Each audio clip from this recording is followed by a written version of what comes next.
jicho litamwona.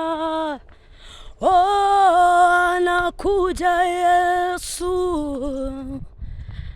na wenye vyeo watamwona. Anakuja Yesu,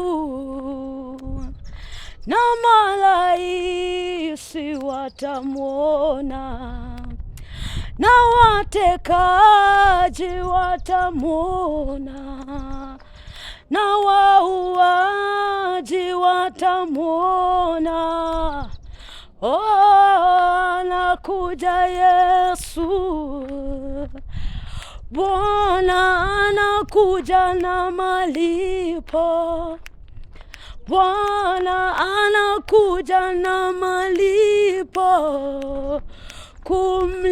kumlipa kila mtu sawa sawa na kazi yake, na watekaji watalipwa, na wauaji watalipwa, na watekaji watalipwa, na wauaji watalipwa, na malaika watalipwa.